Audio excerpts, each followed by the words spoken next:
Oh yes, this is the Hardcore Marketing Show. I'm Casey Cheshire, your host for this epic journey.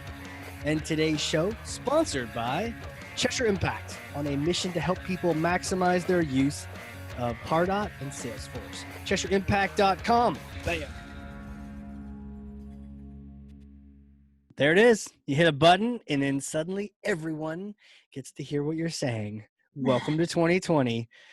Well, I got to tell you guys, I'm excited for my guest today. She is really cool, first of all, and we've had just a few conversations already, but it's all about humanity. It's all about bringing humanity back into business.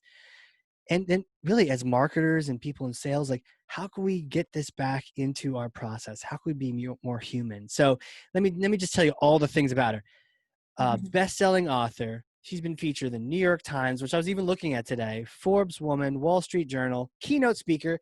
She's literally speaking to over 50,000 people, 6 countries, founder of the Human Process Continuum, founder of Corna Partners. Hilary Corna, welcome to the show.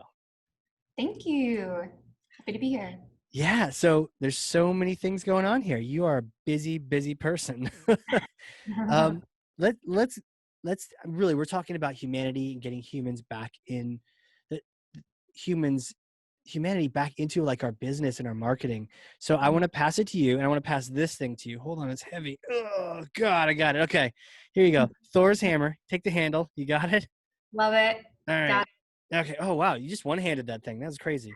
So take that and smash for me some kind of myth, bogus strategy, misconception. Just set the record straight once and for all. Automation is not always the answer. Ooh. Automation will amplify whatever your process is, whether your process is good or bad. That's so true. Is automation fantastic? Yes. But if you have a poor operation that is not designed for the betterment of either the customer or the employee, it will just get amplified even larger. So, yeah, this is kind of funny because, I am Mr. Marketing Automation, or so I tell myself every morning. But you're right. That's not the thing you go to first. You go to that. If you go to that first, my goodness, you can, like, to your point, amplify the worst marketing, the worst business practices in the world. Now everyone gets your terrible email. Now everyone gets your horrible business process. It's not the place to start with. Do you see a lot of people just kind of knee-jerk going to, oh, there's a tech that does something, let me automate? Absolutely. So, the focus of the last decade of business has obviously been driven by the rise in entrepreneurship and venture capital funded companies. And as a result, it's all about growth, scale. There's nothing wrong with growth and scale. But when you're forcing or shoving processes down people's throat that aren't really pushing them down your pipeline, but they're just forcing them down your pipeline, they're not journeying them or guiding them, they're controlling them, that's where processes go wrong. So the perfect example of this is when you hop on a website, you're getting to know a company, and before you know it, a banner pops up, a sign-up window pops up, and a chatbot pops up, and you think to yourself, oh my God, this is annoying, and I don't even know what they do yet. Now, of course, that's UX, but it's an easy example. Yeah. Same thing happens when you walk into restaurants. There's certain processes that are sometimes overbearing, or when you start to work with a professional services agency, and they, as soon as they sell you, they hand you over to their services or onboarding piece stage of the experience, and you out of nowhere get 18 notifications. You're onboarded on Basecamp, you're onboarded on here, you're onboarded by here, and you're just being shoved down through other people's processes that are convenient for the company, but are not ideal for the customer. And that's when you get buyer's remorse. So marketing, you work so hard to get those prospects into the funnel. And then very often through automation, you lose more than you really want to be losing, because the automation is not designed to really understand the buyer's journey and to really understand the needs of the prospect. It's designed for what's best for the company. It makes total sense. When you're describing that, like forcing them rather than letting them, like you even said, like letting them doing the journeying through the process rather than letting them discover and do their things. It's like no, go this way, go this way, go this way. It's like we're all in line for TSA. Like we have no options. Nobody likes that. Even in those adventure books, choose your own adventure books. Yeah, technically you only have 2 choices or 3 sometimes, but at least you have choices. But when you just sort of force people in there, the image that came to my mind was like treating your buyer like they're a Model T Ford, like in a factory somewhere, and it's like you're going, Well, you say that. yeah, That's where it is all derived from, right? The Industrial Revolution yeah, gave us the 9 to 5, gave us productivity, gave us efficiency in a way that human race had never used before. And then we took that and we applied it to technology. Now, it's been fantastic. It's elevated humans to be working on incredible things.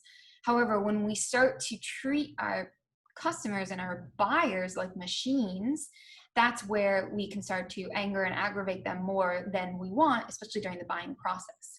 So it's not necessarily that automation is a bad thing. It just has to be used, as we would say at Toyota, at the right time, at the right place, with the right tool. So as an example, I don't know about you, but like the perfect example I always face is, as a buyer, depending on what you're buying, when you go to the contact us page of a website, very often I get deterred when the contact us page requires this extensive amount of information. Like, I'm not going to give you all this information up front. Like, I just have a couple quick questions. And consumers aren't dumb anymore. Consumers aren't ignorant. They're more informed than ever before. They know that the moment they give you your email, their email address, that they're headed down a pipeline of emails. And so, we have to really recognize that and be truthful that people know what they're getting themselves into, and recognizing that the process has more power and your automation has more power when you alter it so that it reflects that exact stage of your customer. Every customer is very different. Whether they're buying marketing automations or professional services, whether they're buying knitting tools on a website, like what they want to do at that stage of your buying process, whether still being a prospect or being a qualified lead, depends on the scope and core, demographics and psychographic of that customer. And so you have to get really in their head. And it's just the difference between short-term versus long-term gain. Automation, if you want to pump a bunch of people down your automations and you have scale, you have millions of email registrations in your list, then you'll probably still get an outcome. yeah, But for most people that are following you, either startups or at least small SMB companies, they don't have millions of followers and email lists like Nike does, right? And so you have to be more gentle and understanding and compassionate towards what your customers want, and that's highly requires you to have like a very, very strong pulse on your customer sentiment. yeah. It's to your point, the long-term play versus the short-term. How many people can I squeeze out of this? It's like you're trying to get the last bit of toothpaste out. It's like, okay, at some point, just okay, good. You tried your best. Like, get another roll now. You're not gonna get any more. Like, you can't do it. But And the thing you'd is, say, go ahead. yeah, with automation, the way I phrase it is automate what can be replicated and humanize the extraordinary. So automation has a time and a place. But most of the times what I hear from clients I've helped or peers in the workplace is, hey, how do I do more automation? How do I use automation to improve my business? When really the question you should be asking is, how do I use automation to improve my customers' lives? Very different question. Very, very different question. You will get better outcomes if you ask the latter question. If you ask the first question, you might get efficiency and productivity on the back end. You might improve your labor efficiency ratio. You might improve your EBITDA, but you're going to piss off a lot of customers in the scope of doing that. You can use automation all day long, and it can actually be at the detriment of either your employees or your customers. Yeah, I think sometimes, to your point, thinking about EBITDA and whatnot. By the way, do you want to explain what those numbers or those? Essentially, when we talk about automation, efficiency, productivity, they're all aiming at the same thing, and it's this machine-like ultimate goal. How do we operate more like a machine? And so when we set, which comes from the Industrial Revolution, so when we say, aiming towards efficiency and productivity, you're just basically trying to drive outcomes that improve your bottom line profitability. So you're saying, hey, if we can cut costs, if we can make this cheaper or faster or easier, then our profitability improves, our EBITDA improves. But that often will totally disregard the mindset of your customer and the stage at which they're buying from you. So all sales processes, including marketing, have a pipeline, and they have stages from prospect to pitch to close, right? No matter who you are, what business you're in, prospect to pitch to close. But that's the company's perspective. From the customer's perspective, if you flip it on its head and really think more with a customer-centric mindset, you're looking at a customer that has a need to be filled. They're then figuring out their options, and then they're then making a decision. Right. So you need to think in their mindset at the stage of having a need to be filled. What is it that they want to hear? How frequently do they want to hear from you? To what extent do they want to hear from you? And get so deep in their head that you're giving them exactly what they need just before they need it. And that's where you'll get better outcomes. And that's the long-term game. The short-term play is drive automations, drive productivity, and in the short term be more profitable, but you might actually not get long-term results, and you might shove people down your funnel, but they might not stay with you for very long because you gave them such an aggravating experience. Yeah. I think so many times companies are thinking about, in the short-term play, I'm thinking percentage. I'm thinking about like the 5% of people who are ready to buy right now. Hopefully it's 5 and not 1, but there's some small, tiny percent of people who are like ready to go right now.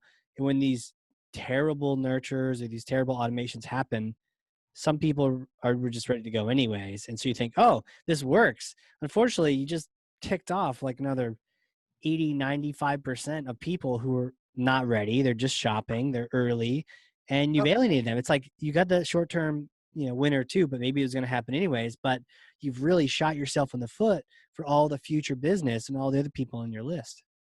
Yes. And it's interesting. One of the examples I see of this very often is the funnel for marketing is so strong that they get a ton of people to sales, but then by the time those quote qualified leads get to sales, they're actually not the right fit customer.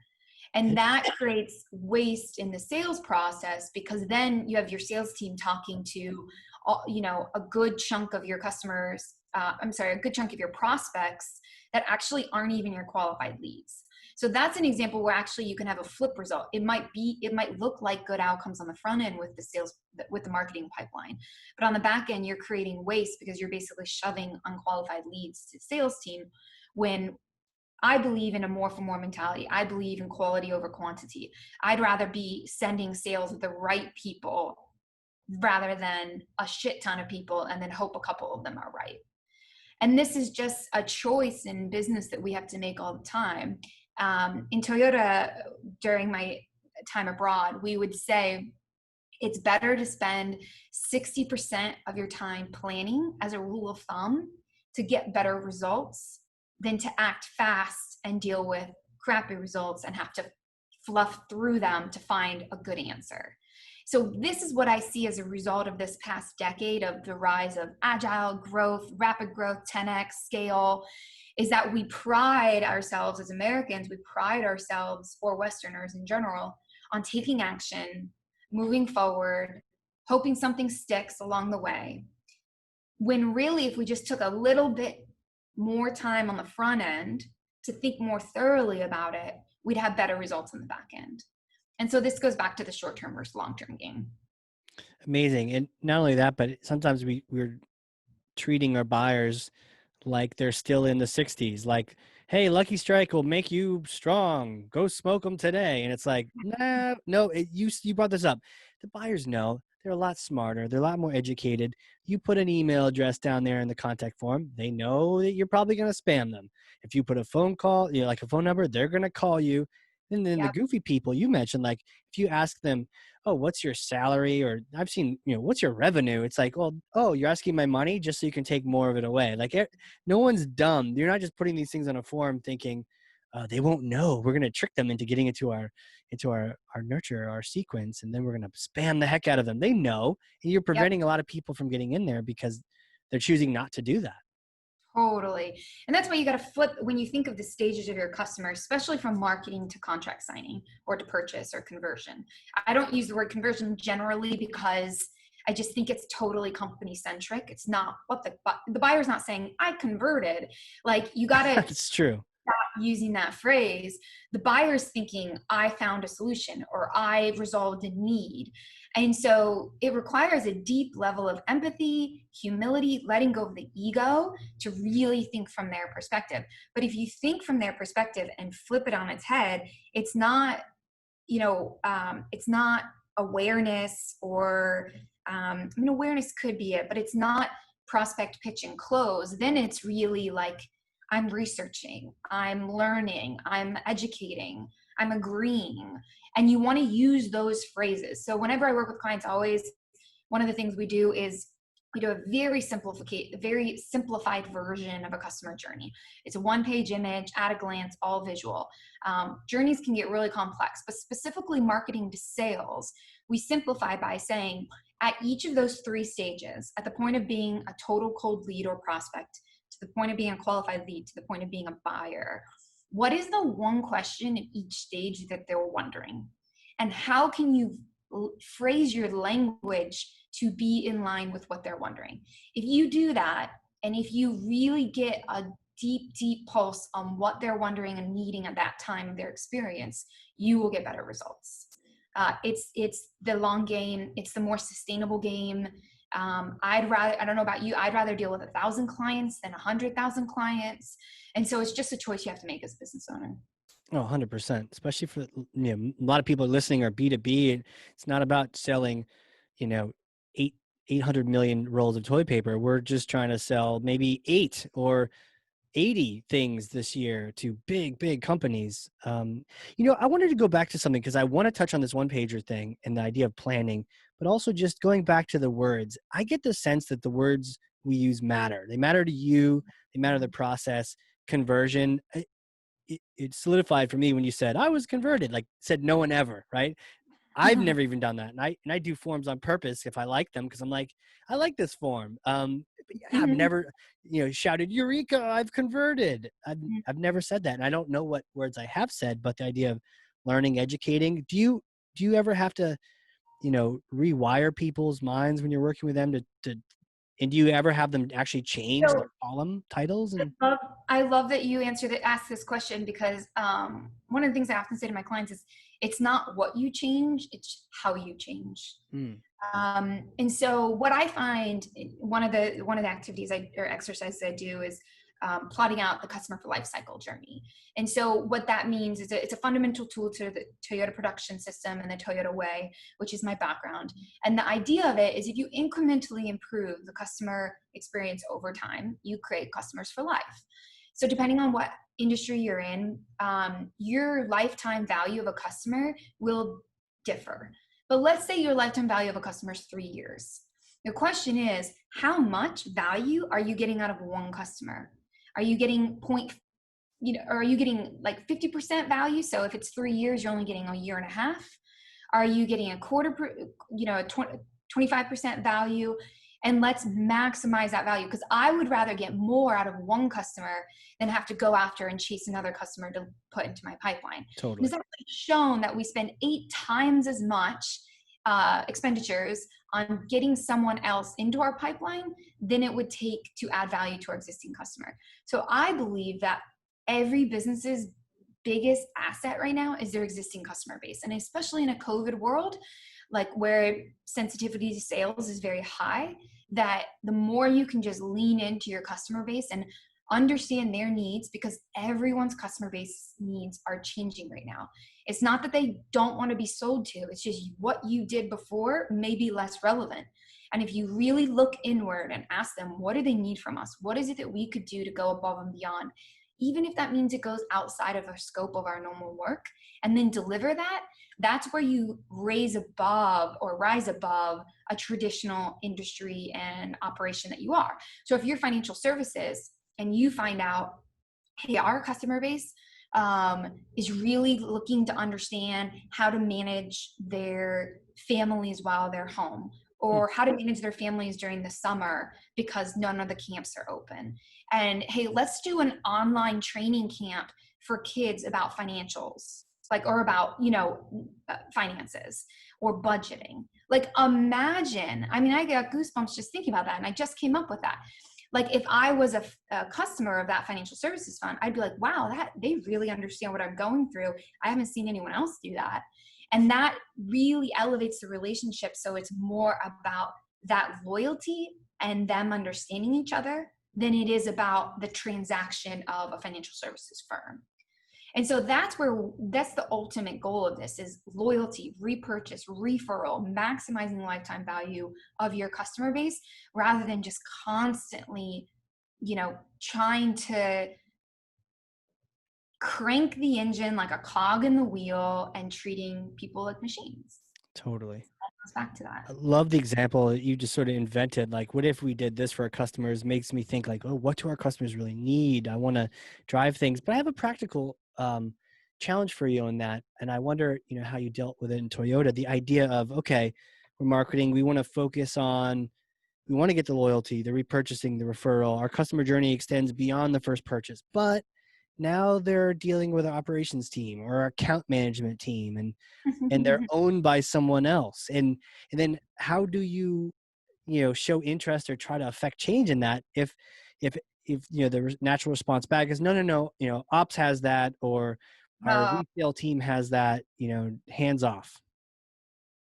Well, Casey, this is the question. Yes. It's not what we change, it's how we change. So the irony is that I work with a lot of companies that have brilliant ideas. They have brilliant product ideas. They're genius with automation. I mean, they're incredible programmers. But if they're not changing effectively, none of those ideas or solutions matter. So changing effectively is more around what I call one team alignment. So how do you operate as one team rather than silos? And this is experienced by transferring the company from a company-centric mindset to a customer-centric mindset. So I do two things at the start of every one of my projects. One, we outline the customer for life cycle. It's almost impossible. Never in the history of any of my clients have they ever been able to put to paper one image of their customer experience at a glance. They can't do it because of what you just said. They tend to say, well, your finance, as long as you take care of finance, we're good. Your marketing, as long as you take care of marketing, we're good. So one, that's the first challenge. Then we take that customer for life cycle draft and we turn it into a workflow. If you ever look at like BPMNs or workflows or goods and information flow, don't worry about all the buzzwords. It doesn't matter. The idea is, what is the customer experiencing across all of the departments over time from the point that they become aware of the company to the point that they decide to either stay or leave the company. And if you do that at a glance, you immediately become cross-functional. And what that does by visualizing it is it makes it about the operation instead of the person. So this is one of the hardest steps. It's one of the most frustrating. It creates a lot of friction. But why we always did that Toyota and why I always do it with my clients is because that's the hardest part. But once you get to that stage where you can speak to the process and you can say, this is what the customer is experiencing, it's not about what you are doing, it removes the blaming and the finger pointing. It removes that siloed approach and it immediately makes it about the customer. And so those are the first two things that we do to specifically address this. But the idea at its core is switching from what's good for the company to what's good for the customer. I like that. That from a metrics perspective is we actually measure, we build into the dashboard and into their financial reporting a metric around customer asset growth. So there's two parts to this. There's customer growth, value, and volume. And then there's customer loss, value, and volume. So how many and what was the total value brought to the company or lost from the company? And then the delta. So instead of just looking at did we hit our sales targets or our marketing targets, we look at what's the delta of our customer growth versus loss. So if we gained 100 customers, but we lost 50, that's not exactly positive growth. Well, it's positive growth slightly, right? Mm-hmm. But you're still losing 50% of your customer base. And if you gained in 100,000 of value, but you lost 25,000 in value, you really only gained in 75,000 in value. But we often look at the top, right? We just look at the gain. And so that's one of the metrics that from a customer-centric perspective helps quantify this kind of activity, because you're looking at both sides of the equation rather than just growth. And you're looking at the ultimate delta rather than an NPS or a CSAT score, which is a whole nother conversation. It is, but I like the fact you're looking at the pro and the con. Who do we add? Who do we remove? Not only the amount or the volume, but the value too. Maybe you grew deeper relationships and you added less, or you lost some more customers, but you like doubled down on how much they spent with you, and you're just more efficient. So, but seeing the big picture from those stats makes sense. Yep. And that's what we call viewing customers as an asset. So instead of looking at customers as qualitatively, like we look at customers as an asset to the company. And that's what helps shift the team from silos and departments to a cyclical approach to operations. And if you want, there's examples of this. I have a landing page up because of COVID. It's basically just my name, Hilary Corna /restart. And there's all these exercises in downloadables that you can use, but that will help make it more visual for you. You said /free start. Is that the restart? Oh, restart. START. Okay, cool. And Hilary is with 1L. Yes, thank you for clarifying. Yes, because I was trying to find the notes for today's show, and I'm like, where are they? I know I've talked to you.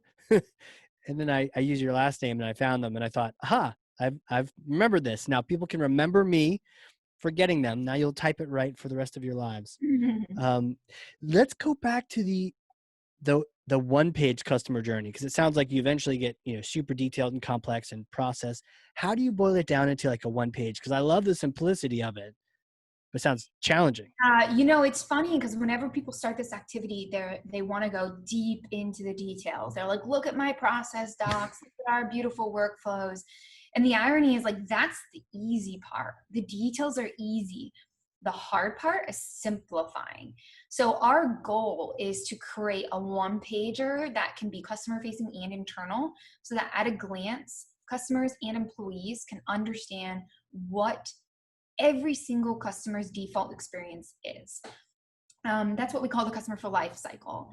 From there, we roll it out into the customer journey. So customer for life cycle is a circle, looks like a wheel. It's all about closing the loop. So really addressing those points that you lose customers, the major critical points in their experience, and closing the loop to retain and maximize lifetime value of the customer. Yeah. I have a quick visual I'll show you from a customer journey perspective. Once we have that cycle, then we flatten it out into something that looks like this. Oh, cool. So if you just think of anyone who's just listening, there's basically stages. So customer for life cycles, pre-sales, post-sales, and repurchase and follow-up. So this is every stage within those three major experiences. Got it. Rolled out into a linear path. But we start with cyclical to really really flip the mindset of operations from linear to operations that are cyclical and generating loyalty. And then we roll it out into these stages. Now, what you see here is at the top is the customer-centric perspective. At the bottom is the company-centric perspective. This is what I was referencing earlier. So from a company-centric perspective, we talk about, hey, these are our prospects. This is when we pitch or sell. Or when we negotiate. This is when we close. This is our service. This is our resell. From the top, what the customer is wondering is, I have a need to be filled. I'm figuring out my options. I make my decision. My need is fulfilled, and I experience and fulfill and feel value. So we have to separate those to see the difference between companies that grow based on just what's best for them versus companies that grow through serving their customers and viewing their customers as an asset. I love the word changes too. I mean, just to even be thinking about it. Okay, this is how a company prospect stage, or, close them down, Casey. But really, it's like, I have a decision to make and I'm weighing my options. Now I need to actually make that decision. Now I'm really hoping that whatever I was thinking I was going to get, I'm actually going to get. And to your point, about the silos, which is one of my ultimate goals, is like to remove silos from organizations and to really operate more as one. And to your point, customers don't experience departments. Customers experience a company. And so it's really important to seamlessly integrate the experience so that they feel like they're having an effortless experience. So there's research that shows what customers want more than satisfaction is effortlessness. They want it to feel like it was easy. And where companies often fall short is the handoffs between the different departments. So customers will have a great sales experience, and then they get handed off to service, and it's just like buyer's remorse. Like, what did I get myself into? Or they have a great service experience, and then they get handed off to, a customer advocacy, and it's just getting plummeted with emails. Or, the greatest example of this is when you go to college and then the alumni network comes chasing you for money. That's repurchase and follow-up, right? But like, I always tell my alumni agency, and they know me really well, I'm like, what have you done for me recently? Go do something for me and I'll give you more money. But I've already paid for my college education like Right. 15 years ago. So if you want me to give more money, this is not about a nonprofit. I know you're a business, right? I'm not ignorant. You are a business rolling in profits. So if you're going to ask me for more of my money, then you better give me more value. And so we want to remove Totally. those department, like differentiating or variable experiences from the departments. 100%. Alumni could learn from you. They just need to sign up for your seminars because they're not thinking about the customer life cycle. No. Other thing, where were they when I was actually going to school and maybe I needed some help or I needed something? Nowhere. Where was I when I was trying to find a job? Nowhere. Doing nothing. All they're doing is coming and begging out afterward, and maybe they're giving a few people some significance because they get to be on some board somewhere. But yeah, Right. like actually, and I was actually, I'm kind of pissed at my school, honestly, because I'm like so angry at it. And then to have alumni come over and be like, hey, give us money. It's like, to your point, I already paid for this thing. And now you're treating me nicely. Or, now you want to give people awards and send them all these things when you want money from them. But earlier I was a number to you. Customers experience that. Terrible. Customers experience that all the time. True. Where they felt like a number, and if you treat them like a number, they will treat you like a number. And that's when you have that transactional relationship, and that's when you don't have loyalty. They're just basically competing with they're looking at companies, and you're competing based on price. Yep. So you want to get to a point where like your price isn't even questionable. When COVID hit, one of the things I advise companies is like, overly give right now, because you need to retain your customer base. And we're still in that stage. It will be cheaper for every company right now to do whatever they can to retain or at least provide a discount to customers than it is to lose a customer. It's more costly to lose a customer and have to go find another one. So overly give. Figure out what their needs are. What can you give away for free that's fast and easy so that they don't even question your value? And as a result, some of the companies that I've worked with had customers saying, you were the first bill that I wanted to pay this month. As a society, we are becoming more honorable towards people. We're becoming more respectful. We're more cultured. We're more well-traveled than ever before. And so people just want you to be kind and empathetic to what they're going through. And it's those companies that just play the numbers game that aggravate and distort the customer experience. I don't know about you, Casey, but for me with business, I truly just want to wake up every day and like do my work with ease. And I believe that the companies that are really playing the numbers game don't think that way. They're the ones that buy into the hustle, the grind, the influencers on IG that pay for fake airplanes to take pictures on. Like, those people don't share our values. And if you want to grow and grow consistently and steadily with calmness and ease, like, talk about your customer, focus, make every conversation about, is this better for us or is this better for our customer? What are we really driving at right now?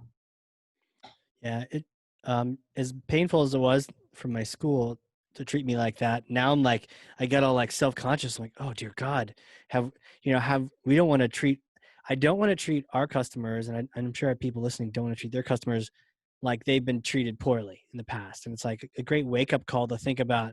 Yeah, you know how horrible that is, and how pissed off you are at your college. Well, are you making those exact same experiences every day right now to your customers? And it's funny, from a marketing perspective, I was just talking with a client yesterday, and the head of marketing was recently promoted. And he said to me, okay, so how can I better market? So if we think of the customer life cycle, it's pre-sales up to contract signing, post-sales down to delivery, and then repurchase and follow-up. And that closes the loop. And he was like, how do we better market in post-sales so we're not aggravating the customer? Because if a customer's already bought from us, he's like, I want to increase marketing, but I don't want them to feel like, well, I'm just trying to sell you. And I said, you're asking the wrong question. It's not how do you market more? It's what do your customers need? Where are they at the stage of their journey? Are they a new customer? Have they been with you for a year? Are they a legacy customer? And what's the information they need? It's not how do we market? It's what the information they need. What's the product that we have that solves a new pain point of theirs?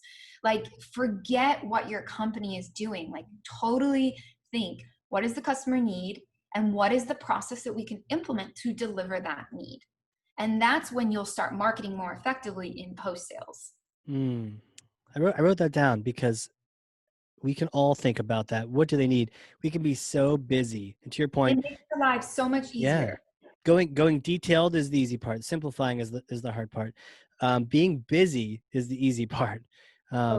Simplifying and doing a few things that really are what your customers need and need to know, need to see before making a decision, or just helping them in their daily lives. That's the hard part, but figuring that out. How do you get people, they've never thought about this or they don't even know? How do you figure it out? So I kind of alluded to this a little earlier in terms of the workflow. The workflow is going to be one of your most powerful tools because at a glance, everyone in the company can understand what your customer's experiencing. They can see, oh, wow, why does the customer experience 8 notifications immediately after contract signing? If that was me, I'd be annoyed. It becomes more visual, it becomes more objective rather than subjective. It becomes less about, hey, marketing, you're doing a shitty job, and more about, wow, our customers probably aren't happy at that point of their experience. So if you can put to paper a workflow, there's amazing tools out there that are free. I specifically like Lucid Chart, but that's just, it doesn't matter the tool.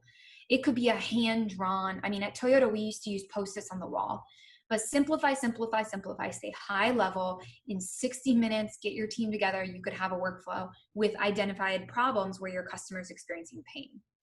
From there, you can simplify it into the stages and you can say, hey, this is pre-sales, this is post-sales, this is repurchase and follow-up. And then from there, what I would advise you to do is ask yourself 2 questions. What are the most critical points in this customer experience where either a bond is formed or customers are at risk and we have to rescue them, or a stage where the customer wants something from us and we're not giving it to them? Really phrase it from their perspective in terms of what are those critical points where we are falling short for the customer. There will naturally be internal processes that develop where you're like, hey, we're doing this, we're taking too long to do this, or we're taking, too many people to do this. Right. And that's great. But this is the stage where we talk about problem framing. And how can you flip that problem to be from the customer's perspective? So if the problem is, hey, our statement of SOWs take too long, the framing would be, our customers have to wait too long for our statement of works. Then the problem becomes, hey, how do we work together so that they don't take so long? If you say, hey, our statement of works take too long, you're immediately pointing someone out. And so that's how, if you visualize the customer experience as simple as possible, stay 30,000 foot level, don't go into procedural how, but just what happens, then identify where the critical points where customers are either at risk or we have to form a bond and we're not forming it, and frame the problems from their perspective, not from the companies. And that's where, Casey, I see the new evolution of this work in humanization is combining the methodologies around CX over the last few years with the methodologies around process improvement. Process improvement, the people that do it best, the Lean Six Sigmas of the world, The ones that do it well know that everything should be customer centric. But the fact is, we don't do it well in the States. We don't do it well in the West. McKinsey came out with a statistic that 80% of lean projects in the US fail. Lean is not even a word that comes from Toyota. It's an Americanized version of process improvement. So if we go back to the core, process improvement is meant to improve people's lives. It's just as simple as that. And then as a result, you get better outcomes. But if you try to force better outcomes without improving people's lives, that's where you're going to fall short. Right. Yeah. They become a widget in your conveyor belt instead of a real person with a name and with the logical hopes and fears and dreams and all sorts of things they have swirling around in there. Yeah. We just treat them as the next lead, and Right. we say that, we have 8 leads or whatever. It's like, we quite literally say that. And so to overcome the siloed mentality around operations and organizations, it's bringing your organization back to who you serve. Who do you serve? What are their needs? And how do we solve those needs better than anyone else? And how do we give them an experience that's effortless so that they don't have a reason to go anywhere else? Who do you serve and what are their needs? It's like mic drop, just drop it and walk away. But then the relief comes, right? Yeah. Then you're not trying to force metrics. You're not trying to meet the goals for the month. You're not trying to, meet demand gen goals. Like, you're like, hey, how do we better serve people? Then it's like an ultimate relief. And immediately your people know ideas where you're falling short. It's just whether the question's being asked. And if you phrase the question of, are we serving them, rather than, why didn't you meet your goals? Why didn't you meet your demand gen or your lead gen goals? You're either pressuring someone or you're seeking to understand. It's a very different conversation. Totally. I'm guilty of it all the time. And I'm always trying to like peer into things and like zero in on where are the problems. Let's find them and squash them.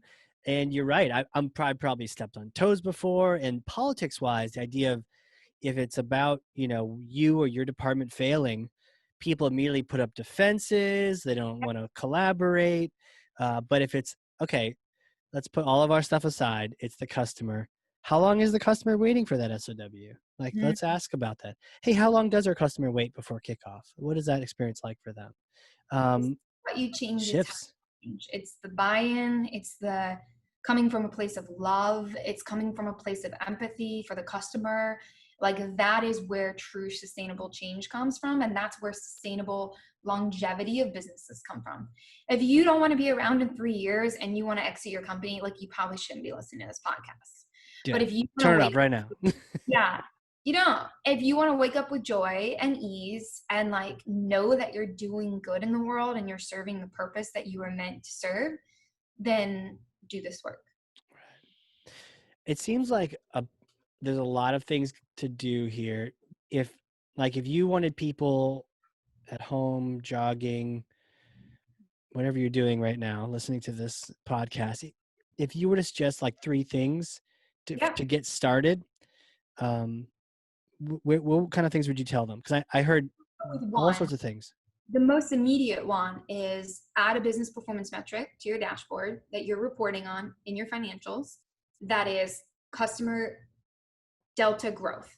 So not sales growth, but customer growth as it pertains to value and volume, with customer loss as it pertains to value and volume. So what is that delta for each value and volume? Growth versus loss. Immediately you'll know whether you're actually growing sustainably or not. Is your pipeline just as leaky as your growth funnel is strong? Ideally, you don't want to be losing any customers, and it's truly important to keep that ideal situation in mind. The moment you start saying, well, this is normal, you're going to be bound to fail. Ideal situation is you're constantly adding customers and you're not losing a single customer. Right. So first, add that metrics to your reporting, to your monthly leadership team meetings. Then I would pose the question of, how reliable is our existing customer experience? How consistent is it from a customer's perspective? And if we think of a cyclical approach of pre-sales, post-sales, repurchase, and follow-up in a cycle, where in these experiences are we most consistently falling short? What you will often find is, just like a manufacturing process, instead of a widget going through a process, it's a person going through a process. And if you have a problem earlier in the process, it'll snowball into 18,000 nth number of other problems in post-sales, repurchase, and follow-up. And so what you'll find is most of the problems will come in pre-sales, but you have to pose the question, where are we most unreliable in our experience with the customer? If your team finds that the unreliable parts are happening in repurchase and follow-up or in services, that doesn't mean the root cause is happening there. That means the problem is surfacing there, but the root cause may have happened in setting expectations with the customer or gathering the right information. And so the second thing is just simply pose a question. In these three major stages of our customer experience that every company has, where are we most unreliably delivering an inconsistent experience? And then the third question I would pose is, where, we call this a defect pipeline. Where in this experience are we losing the most customers? There's usually about 6 to 8 points where you lose customers. Either you didn't get them enough information on the front end during marketing. You didn't act fast enough and they were, searching around for companies. It's usually during follow-up. It's usually during closing. And then it's usually later in post-sales when they don't want to renew.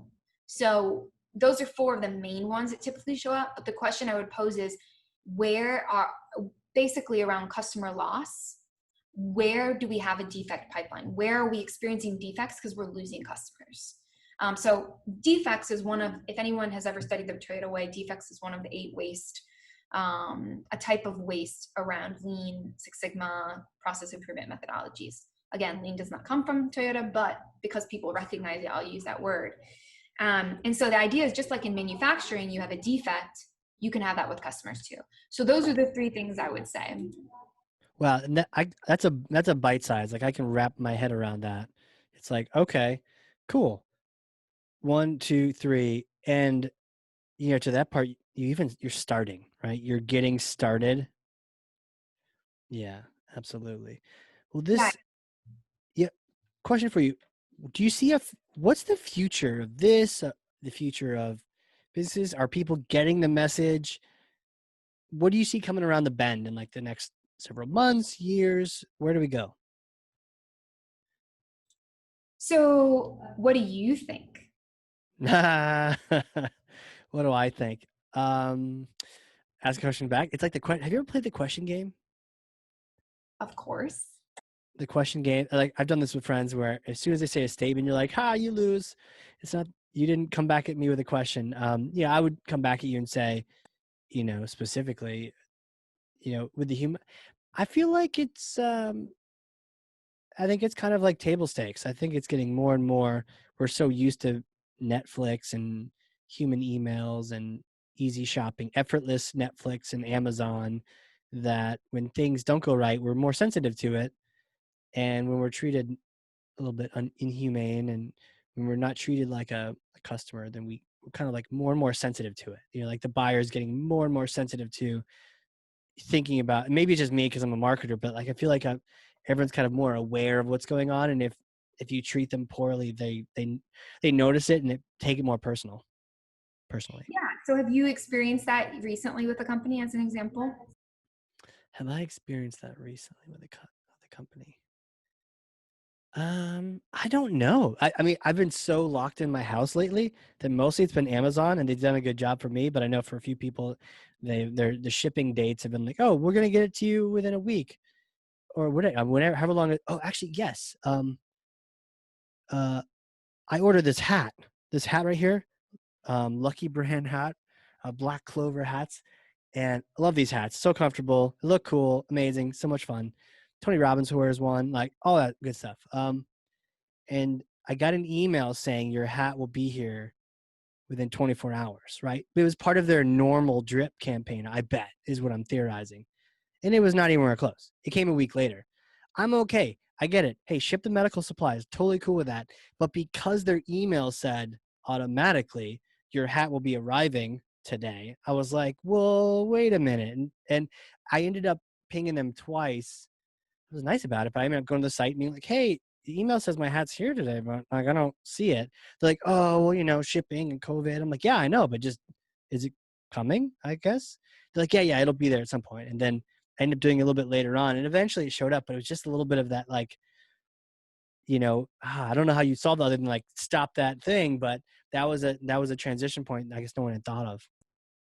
Yeah, so that's a great example of just where communication is so important, because it's not like you wouldn't have understood had they let you. Yeah. And this is where the difference here is, where the worlds of CX and process improvement are merging. You can't just do CX and you can't just do process improvement. Ironically, they're really one and the same. If you go back to their core, they're one and the same. However, we are a society of wanting to grow and evolve, and so models develop, and then before you know it, they're separated. I had someone recently tell me, I said, okay, so you're head of CX? And he said, well, I'm head of CX for onboarding.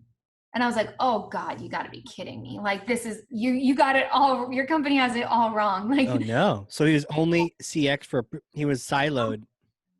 totally siloed, which is just gonna lead to the same results.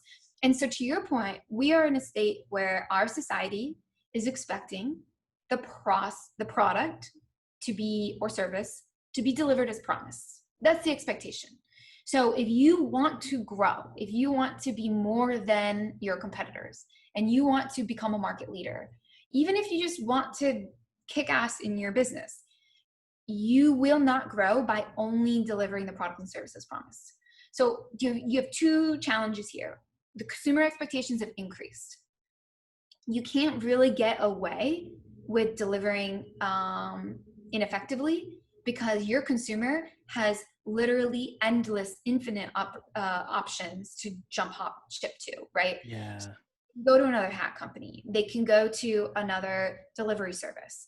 And their lead time to forgive you is also shortened. So this is not, hey, we are, people are first cultures and we are, going back to our core. This is actually an evolution of society, where society, our behaviors are changing. Therefore, our expectations are changing in a way that's never been before. And so, one, you got to solidify reliable, consistent experiences. You have to deliver the product and services promised, because you will only get forgiven by your customers for so long. So that's the reliability piece. And then two, you have to implement concepts around customer centricity, because the moment your customer starts to feel like they're a transaction, they'll treat you as a transaction. If you start to penny pinch them, they will penny pinch you. Really simple. That's different from process improvement. So one, you got to make sure you're delivering the product and services promised. And two, flip your operations on its head, make everything about the customer. And how do you elevate the company so that you're better than competitors and you lead the market instead of respond to it, is by having a deep pulse on your customer. What do they need? What do they need to now? What do they need now? What's the cadence in which your customer changes? Right now, the restaurant industry, that constituency is changing every day. It's been changing every day for like 3 months. And those POS companies, merchant services companies, any vendors that work with restaurants that aren't meeting the demands of their cadence of change will fall short. The restaurant somewhere else, they don't have time. If you're talking about the construction industry, that's a little bit more latent, right? So their cadence of change is probably every 3 months right now, maybe every 2 months. So really getting in the head of your customer. What do they need? Where are we not delivering? And how can we get ahead of their needs so that we deliver on surprise, or, by wowing them? Sometimes people say moments of delight, but that's more so like differentiation. That's a different conversation. But really getting at a cadence of change that matches them, instead of, hey, we're on 90-day sprints, or, the cadence of change of the company. That's a good point. Being able to match them, because they may change. I mean, it's the companies that set like the year-long marketing plan. It's like, well, we don't even know, like whatever plan you set in January of 2020, you're probably not still with. And if you are, you probably should change it. It's a different kind of year than you thought it would be. Exactly. Adjust and adapt for sure. And some have sped up and then they slow down. So it's always variable, right? When COVID first hit, manufacturing, the cadence of change was crazy. And then it slowed down and then it got crazy again. So it's like your customers are fluid. And if you just stay rigid, you're gonna get behind because your competitor is gonna come in and do something better than you. Totally. This is like a fun conversation, fascinating conversation. My next question really is like, who are you? How did you become this guru of human centricity? Um, Can you yeah, take us back to like the little days, little Hilary running yeah. around? Were you always concerned with the I human side of the process? And I was always concerned with humans. I was very much always an outsider, but I always got along with everyone. And so I have vivid memories of um, being in grade school. And if someone was like in the corner of their room by themselves, I would go up and like invite them over. it's awesome. I was just very, very, um, you could use the word empath. I definitely am a feeler, ENFJ all the way. And so I have that logical mindset to me. I have that linear mindset, but then I also have the relator side to me. And so I'm kind of, I think I am very much positioned in a point in my world and career and role that I feel in a very unique ability to do what I do. And then from a more cultural perspective, my grandma lived in Japan for 7 years, and my mom was a kid at the time. And so the Japanese culture really influenced my family. And as a result, like I always saw this different world in a way that none of my peers had. I'd go to my grandma's house, I had to take my shoes off at the front door, and there were, oil paintings of dragons on the wall, which is a significant symbol in Japanese culture. And just she very much took on traits and behaviors of Japanese culture.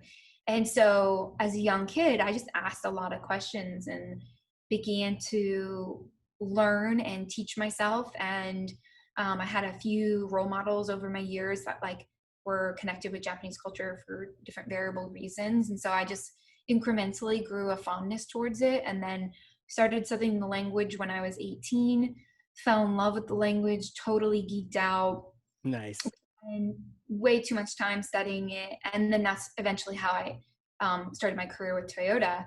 And I was very fortunate at Toyota because we were based in Singapore, which was a regional office. So there are no entry level positions when you're working at a regional office. Like you're working across 14 Asian countries.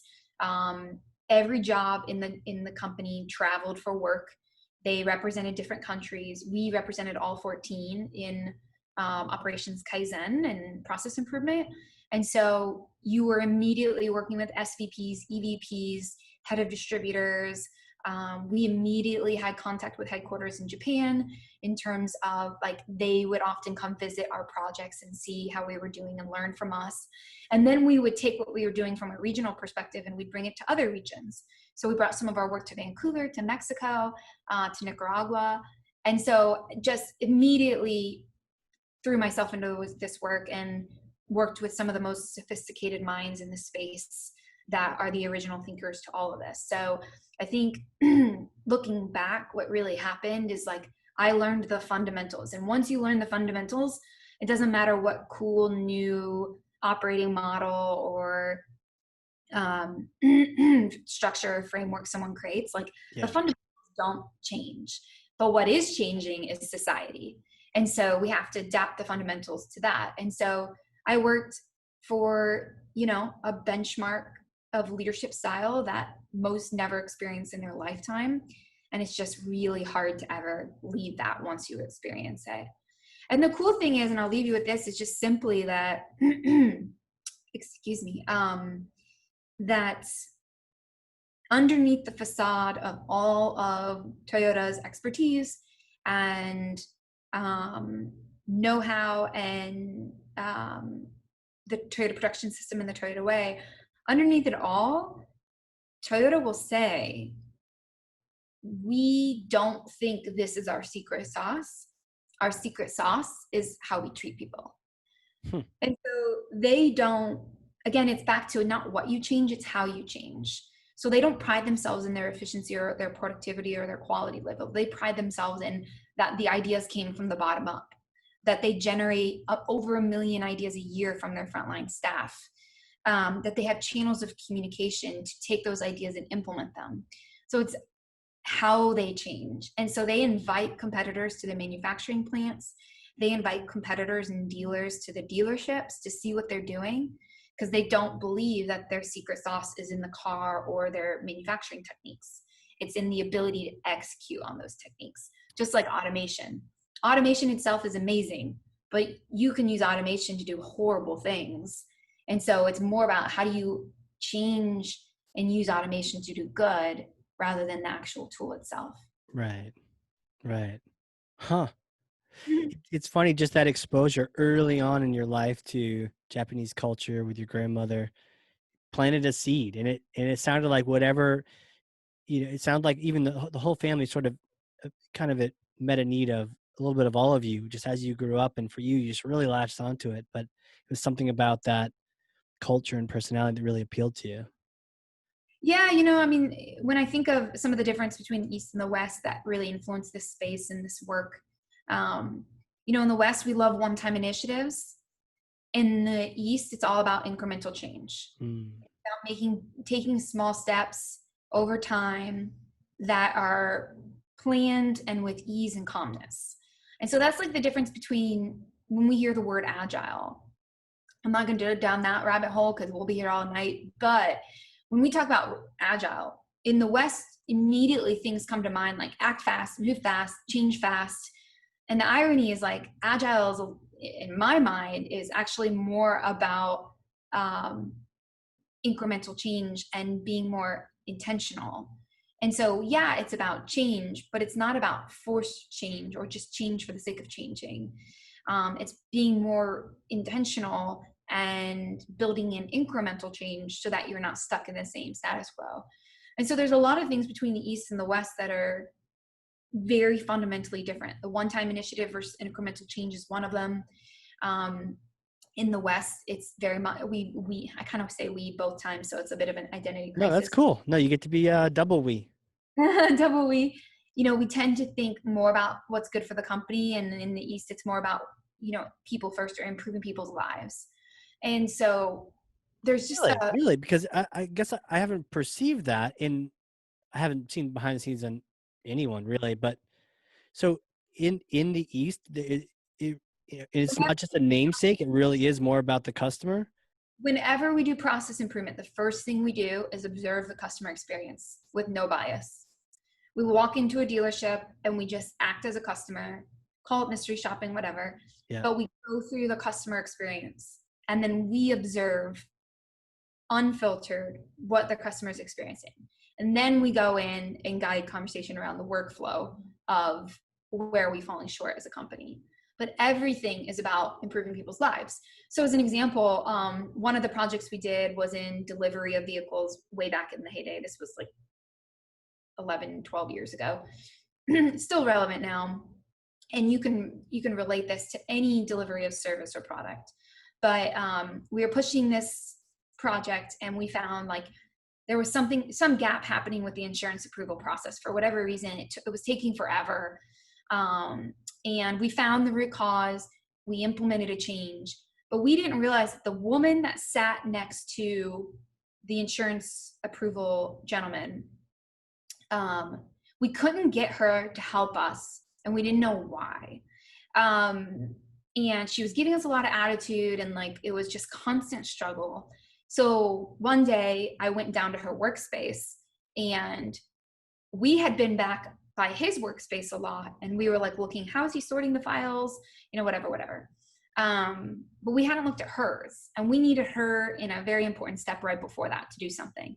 Well, we go back there and her desk is so close to the wall that her knees were hitting her desk, and she had like bruises on her knees. And I was basically like, why are you seating this way? And she's like, well, there's no more room. I'm like, we can make room. So Right. I pulled the GM down, we shifted all the desks, we made room for her, and like she started crying. And so why I tell this story is because from that moment onwards, anything we needed from her, we got. She was seamless, flawless, easy to work with, amazing. But it appeared to her at first that we were just doing something to get better outcomes. And so the moment we really took her into consideration and said, instead of saying, hey, why aren't you doing this, do this more often? We took into her consideration her perspective and like physical perspective, and we changed her life for the better. She was easy to work with. And so all of us have these things happening in our businesses where we're just saying, why aren't you doing this? Why aren't you doing this? When really there's a reason. They're like disgruntled towards something else, or you said something earlier on that rubbed them the wrong way. And like, if you just reframe the conversation to be, hey, how can this process make your life easier? How can we make your job easier? Then that completely changes the conversation for that person. So every time I work with my clients, we'll have like one-to-ones or whatever with some of the leadership team. And I'll ask them very directly, I'll say, what is your need in all of this? And how is this initiative or this activity helping make your job easier? And that makes a more smoother experience. So they don't feel like I'm just trying to push more numbers out of them. So Right. yeah, if you're doing process improvement the right way, fundamentally, that is what every improvement starts with, is how can we make people's lives easier? Yeah, I can picture it. A bunch of executives on the line at the factory, just looking and observing and watching the people. And somebody has some improvised wrench because they never got one, and they made a better one, and they're like, huh. But going there, what an interesting story about the knees, and to be able, that must have been probably a great feeling, right? To be able have Yeah, it made was, change from people's lives like that. well, I mean, and like even yesterday in the conversation about the marketing guy, like when he asked me almost embarrassed, like, how do I market better to post sales? And he was embarrassed that he couldn't figure it out. And I Sure. basically was like, listen, it's not how you can do your job better. It's how can you better serve and improve the lives of these people? And then it's like, oh, I'm not doing anything wrong. And it just completely removes the weight on people's shoulders of having to reach and achieve certain outcomes. And then the irony is you get better outcomes on the other side. Right. Wow. So you get to do this. Do you still visit Asia, and All the is your, time, yeah. is your Japanese still spot on? No, definitely not. But I can shoot the shit. I can surprise some Japanese folks sometimes. But yeah, once you're Do you in ever Toyota, pull out like an Io Tenki Desne? oh, sugoi ne. um, how do you know some Japanese? Oh, well, no. So I started, my experience with it was similar to yours, not with my grandmother, but just through karate as a child. So you Cool. got exposure to that culture. It was a Japanese Okinawan style of karate. So, learn the ichi, sanchi, all that, and, gozaimasu, and all sorts of different words. We actually, at the end of class, we always thank the teacher for teaching us, That's which awesome. was interesting. Yeah. But yeah, I've always found it appealing. I had a chance to do a project where I trained a distributor in Tokyo, and I feel like I had a glimmer of what you talked about visiting Singapore, which by the way is an amazing place. But Mhm. to work with a bunch of people. Oh, quick Japanese story, right? Business cards, right? Are they still important to this Oh day? yeah. Oh Okay. yeah. So I Yep. knew this going over there. And so I brought a bunch. I was just like a young kid. I was a trainer, technical trainer guy, but I knew this was important. So I brought a bunch of them, and I gave everyone the card. And by the way, I do love how they look at the card, they stare at the card. And for everyone out there, like if somebody gives you a business card, don't just put it in your pocket. Even if you're not Japanese, show some. Go I ahead. think it's just really simple. Like people, it all comes down to people want to be seen and heard. And if you can do that more intentionally throughout your experience, whether it's marketing, sales, onboarding, delivery, it's like that is what people remember. Yes, they want results. However, they expect results. The more you can pay attention to them and make them feel seen and heard, the better. And I see examples of this all the time. Like Orange Theory is one of the case studies I use in all my presentations. Oh yeah, tell me about it. Well, listen, I could freaking talk about this company all day long. They're brilliant. But one of the things they do is like, whoever who hasn't been before, in the middle of class, if you're a first timer, in the middle of class, the receptionist comes in and checks on you. They're like, how are you doing? Are you all right? Do you need water? And I was like sweating. I'm like, oh my God, this is an amazing customer experience. And it's not customer service. This is very deliberately designed. In the same way Starbucks deliberately designs a process that says, we're going to sign a person's name on their cup.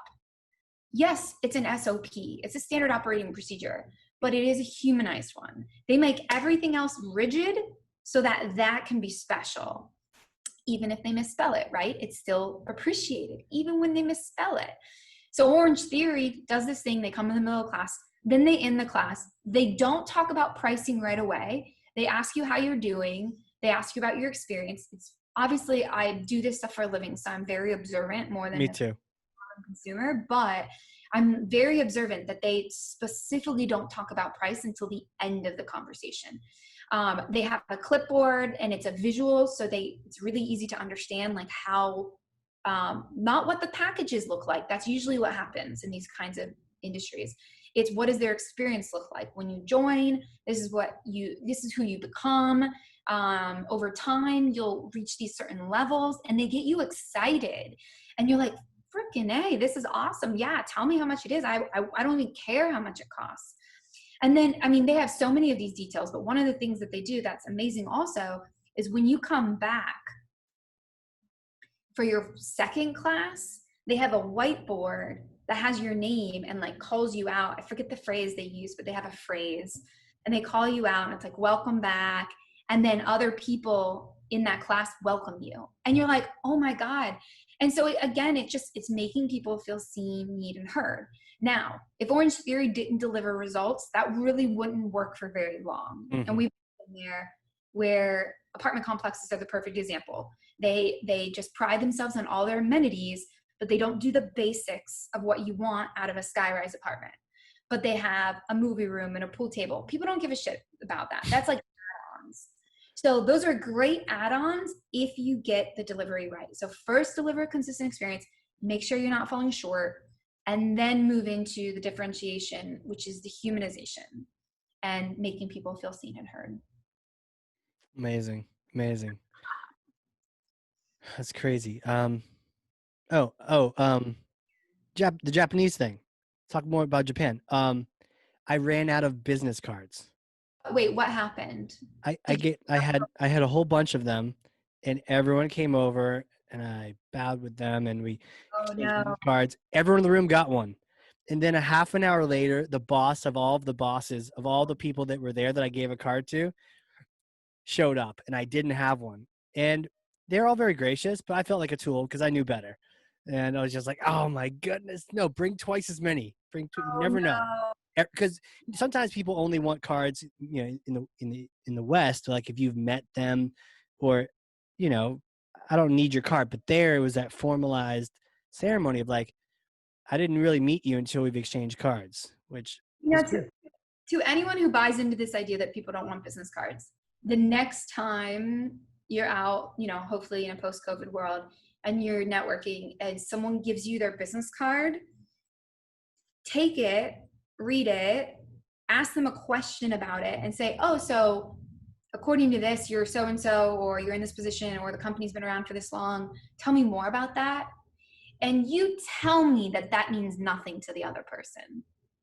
Like it just all goes back to, if it means nothing, if you assume it means nothing, and if you assume that paying attention to the details is not important to the other person, it doesn't matter the tool. Like it could be a resume and you just throw your resume away. It could be, you know, a LinkedIn profile. Like if you just act as though it doesn't exist, like there's an opportunity to get value there, or you're rejecting the value. And so I just don't buy into that. I think it's just where people gotten lazy and they've become more objective about their networking, that this has to be, again, efficient or, straight to the point, when it's like, no, I bet you could get more out of that relationship if you actually show these persons that you care about who they are, not just what they do. 100%. And not go around trying to collect business cards, but maybe have a couple quality conversations. Yeah. You can do it from the opposite perspective as well. 100%. Where are some great places people can reach out and connect with you? URLs, social platforms, all that. Sure. So there's a few of the downloadables we mentioned today. If you want to use those in your team, they're free. They are free on the website, hilarycorna.com/restart. Again, Hilary with one L. Thank you very much. In terms of social, I will say it like this. I write the most on LinkedIn. So if you prefer that platform, that's where I spend the most time writing. I'm the most personal on IG. And I'm usually the most opinionated and funny on Twitter. So it depends what you're going for. You can find me on whichever platform you prefer or what you're looking for. But fortunately, there's only one of me in the world, so you can find me on all of those. As far as my work, I have a newsletter called The Human Way, and it's all about building a tribe and a movement around people that want more humanization in the business world. More kindness, more empathy, more ease, more joy.